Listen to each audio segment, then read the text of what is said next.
गरीब अंग्रेजन भाभी के घर आई दो अमीर काली नंद। अतुल अपने दोस्त विक्रम के साथ एक क्लब की पार्टी में होता है, जहां वह नशे की हालत में अपने दोस्त विक्रम से कहता है, भाई शराब कितनी मजेदार चीज है ना, एक बोतल अंदर जाते ही सुकून मिल जाता है। बोल तो तू सही रहा है, लेकिन अब तेरी कुछ ज्यादा हो रही है, इसलिए थोड़ा कम पी। भाई तू पागल हो गया है क्या? मैंने तो लिमिट में ही पी है।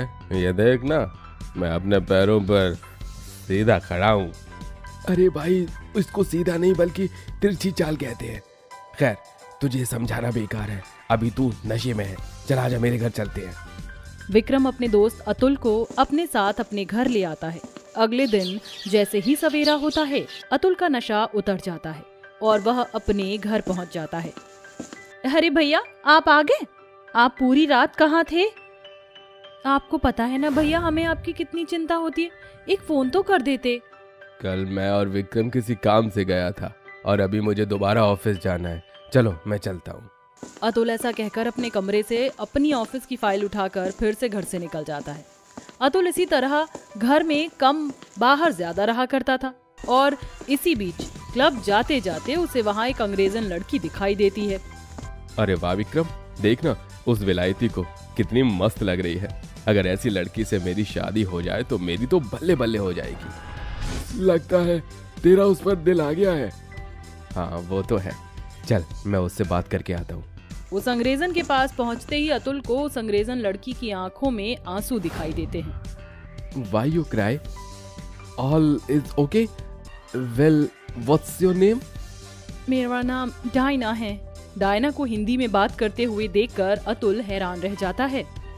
अरे वाह, क्या तुम्हें हिंदी में बात करनी आती है? हाँ, मुझे इंडिया बहुत पसंद है, इसलिए मैंने बहुत ही जल्दी यहाँ की लैंग्वेज सीख ली। अतुल ये सुनकर बहुत खुश होता है, जिसके बाद वह उसे उसके रोने का रीजन पूछता है। अरे वाह, क्या तुम्हें हिंदी बोलनी भी आती है? हाँ, मुझे हिंदी बोलनी आता है। चलो ये तो बहुत अच्छी बात है, लेकिन तुम यहाँ पर डांस करते हुए रो क्यों रही थी?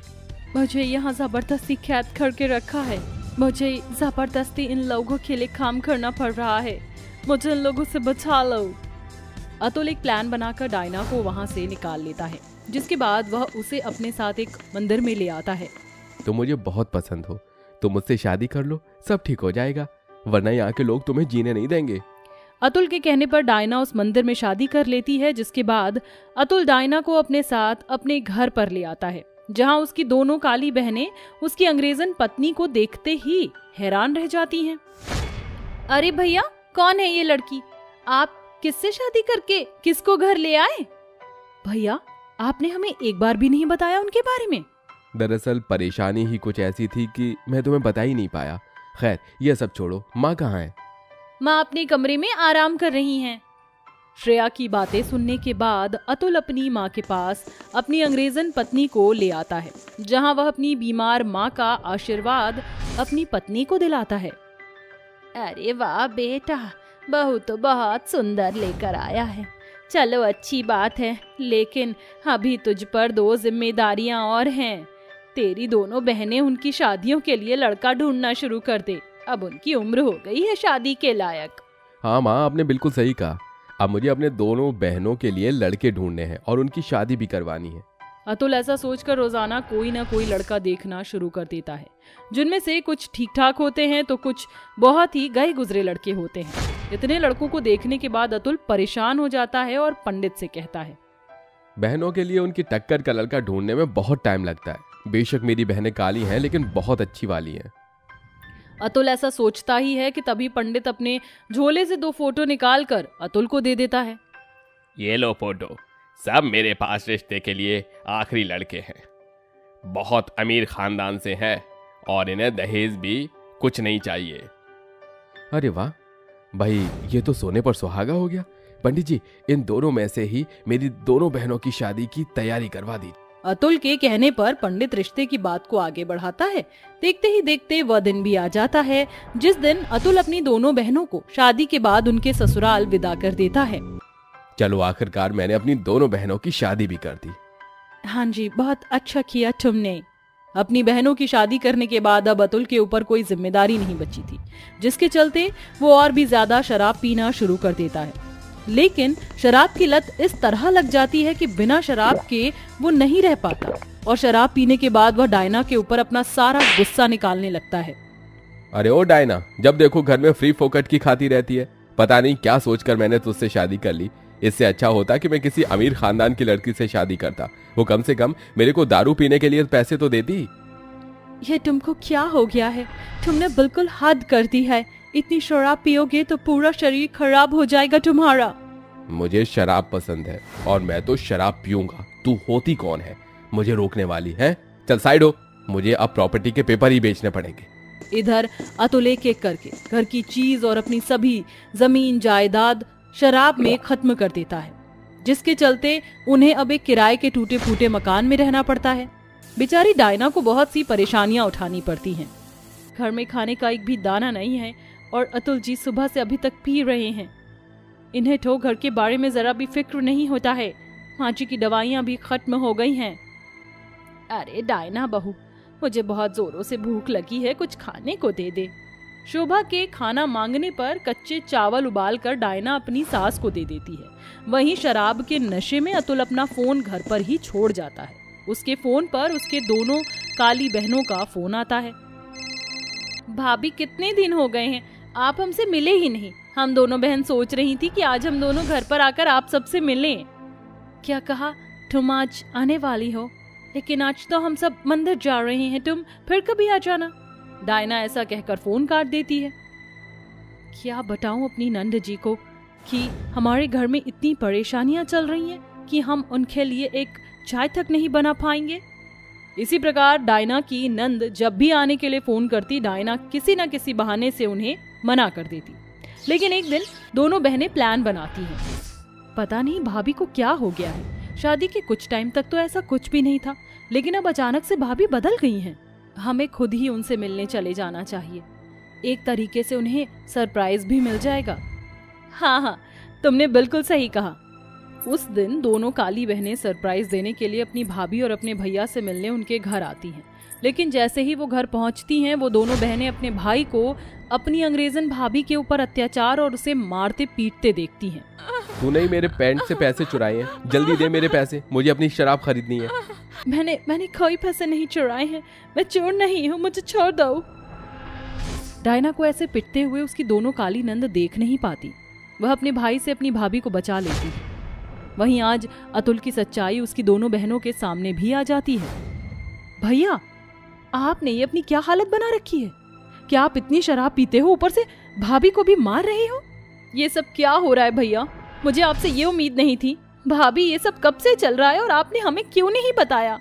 रोते हुए डायना अपनी दोनों काली ननद को उनके भाई के बारे में और उनके ऊपर आई परेशानियों के बारे में बताती है, जिसे सुनकर उन दोनों नंद को बहुत अफसोस होता है, जिसके चलते वह अपने भाई को बहुत डांटती हैं। मुझे माफ कर दो, मैंने बहुत गलत किया, मुझे ऐसा नहीं करना चाहिए था। मैं तुम्हारी भाभी के ऊपर बहुत अत्याचार किया। शराब के नशे में मुझे बिल्कुल खोखला बना दिया था। मैं तुमको माफ करती हूँ, लेकिन सब कुछ छोड़कर अब एक नई शुरुआत करते हैं। अतुल को अपनी गलती का एहसास हो जाता है। वहीं उसकी दोनों बहनें मिलकर अपने भैया भाभी की मदद करती हैं। कुछ समय बाद अतुल को एक नौकरी मिल जाती है और वो नौकरी शुरू कर देता है और वह सीधे स्वभाव में ढलकर अपनी पत्नी और अपनी माँ के साथ खुशी खुशी रहने लगता है। कित, आज मौसम कितना अच्छा है, चलो ना बाहर चलते हैं। मेरा बहुत मन कर रहा है आज गोलगप्पे खाने का। अच्छा, तुम्हें गोलगप्पे खाने हैं? चलो मैं तुम्हें गोलगप्पे खिलाने लेकर चलता हूँ। अंकित रोहाना को गोलगप्पे खिलाने ले तो जाता है, लेकिन उसकी जेब में 10 रुपए भी नहीं होते। वह अपनी जेब में जैसे ही हाथ डालता है तो वह अपने मन ही मन सोचता है, अरे ये क्या, मेरी जेब में तो 10 रुपए भी नहीं है। अब मैं दुकान वाले को पैसे कैसे दूंगा? भगवान, आज तो मेरी बहुत ज्यादा बेइज्जती होने वाली है। अब मैं क्या करूं? अंकित परेशान होने लगता है। उसको परेशान देख रोहाना सब समझ जाती है और अपने पर्स से पैसे निकालकर गोलगप्पे वाले भैया को दे देती है। ओहो, हमेशा तो तुम ही पैसे देते हो ना। हाँ, अगर मैं दे दूंगी तो क्या हो गया? ये लो भैया, आप मुझसे पैसे ले लीजिए, ये तो हमेशा ही पैसे देते हैं। गोलगप्पे वाला रोहाना से पैसे ले लेता है, जिसके बाद अंकित और रोहाना वहां से चले जाते हैं। अंकित रूहाना से कहता है, तुमने ऐसा क्यों किया? मेरे पास पैसे नहीं थे, ये तुम जानती थी क्या? अरे यार, मैं तुमसे इतना प्यार करती हूँ कि क्या करूँ, तुम्हारी शक्ल से ही सारी परेशानियां समझ जाती हूँ। और वैसे भी मेरे पर्स में तो तुम्हारे ही पैसे हैं, कोई बड़ी बात नहीं है। जब से तुम मेरी जिंदगी में आई हो तब से सब कुछ बदल गया रूहाना। तुम सच में बहुत अच्छी हो। अगर मैं तुम्हें इतनी ही अच्छी लगती हूँ तो तुम मुझसे शादी क्यों नहीं कर लेते? ये सुनकर अंकित हैरान रह जाता है। वो रूहाना से कहता है, रूहाना, तुम इतनी अमीर हो, तुम मेरे साथ मेरे गरीब परिवार के साथ कैसे रहोगी? तुम वहां नहीं रह पाओगी। जहाँ भी तुम रहोगे मैं वहाँ खुशी से रह लूंगी। मुझे पैसों की जरूरत नहीं बल्कि तुम्हारी है। अंकित रूहाना की ऐसी बातें सुनकर पिघल जाता है, जिसके बाद वो उसकी बातों में आकर उससे शादी कर लेता है। शादी के बाद अंकित रूहाना को अपने साथ अपने घर लेकर आता है। अरे बेटा, ये लड़की कौन है और तुम दोनों ने अपने गले में ये फूलों की माला क्यों डाली हुई है? अंकित अपनी माँ को सब कुछ बताता है, जिसे सुनकर मंजुलिका हैरान रह जाती है। बेटा, तूने ये कैसा कदम उठा लिया? एक बार हमसे पूछ तो लेता, तूने हमें बताना जरूरी भी नहीं समझा। ये सब इतनी जल्दी जल्दी हुआ माँ कि मैं आपको क्या ही बताता। खैर, अब आप अपनी बहू का स्वागत नहीं करोगी? अंकित के कहने पर मंजुलिका अपनी नई बहू का स्वागत करती है। अपनी सास को देखकर रूहाना अपने पति से कहती है, अरे अंकित, क्या तुम मेरी सासू माँ का जरा भी ध्यान नहीं रखते हो? देखो कितनी पतली और कमजोर हो गई है मेरी सासू माँ। चले सासू माँ, मैं आपके पैर दबा देती हूँ। रूहाना अपने ससुराल के पहले दिन पर ही अपनी सास की बड़ी ही ज्यादा चमचागिरी करने लगती है, जिसे देखकर मंजुलिका उससे कहती है, अरे नहीं नहीं बहू, ऐसा मत करो। क्यों हमें पाप में डुबा रही हो? आज तुम्हारा ससुराल में पहला दिन है, जाओ तुम अपनी रसोई की रस्म करो। रसोई के नाम पर एक बरामदे में मिट्टी का चूल्हा, लकड़ियां और मिर्च मसाले के कुछ डिब्बे रखे होते, जिन्हें देखकर रूहाना अपने मन में सोचती है, जितना सोचा था ये तो उससे भी ज्यादा बड़ा निकला है। भगवान, इस घर में मैं कैसे रहूंगी? यहाँ तो रसोई भी ढंग की नहीं है। अब मैं इस पर क्या ही बनाऊं, कुछ समझ नहीं आ रहा। रूहाना जैसे तैसे करके चूल्हा जलाती है और सभी के लिए खाना बनाती है। खाना आधा कच्चा आधा पक्का होता है, जिसे खाने के बाद मंजुलिका और उसकी बेटी सौम्या कहती है, अरे भाभी, ये क्या खाना? ये तो आधा कच्चा आधा पका हुआ है। लगता है आपको खाना बनाना नहीं आता।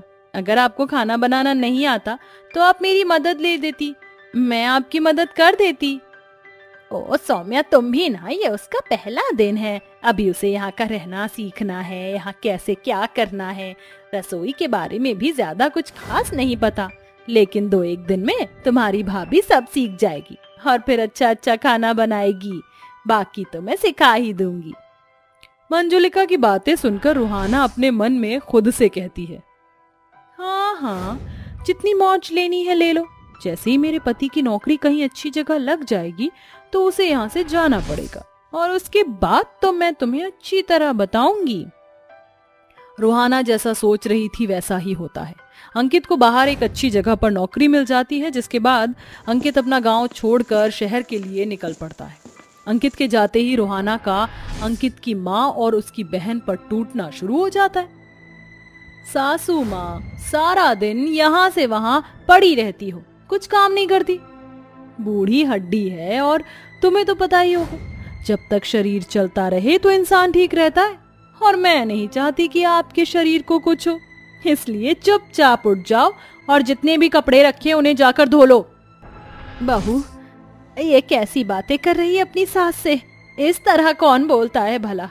और अभी कुछ दिन पहले तक तो तू बिल्कुल ठीक थी, अब अचानक से तुझे क्या हो गया? हाँ, कुछ दिन पहले तक मेरा पति यही था, लेकिन अब मेरा पति यहाँ से शहर चला गया है। मैंने जितना तुम्हारे लिए किया, अब उसका बदला तो तुम्हें उतारना ही होगा ना। चलो सौम्या, वहाँ क्या खड़ी हो, और मेरे पैर दबाना शुरू करो। भाभी, कल मेरा एग्जाम है, मैं उसी की तैयारी करने जा रही थी। एग्जाम गया भाड़ में, जो तुझे कहा है वो कर, नहीं तो मुझसे बुरा कोई नहीं होगा।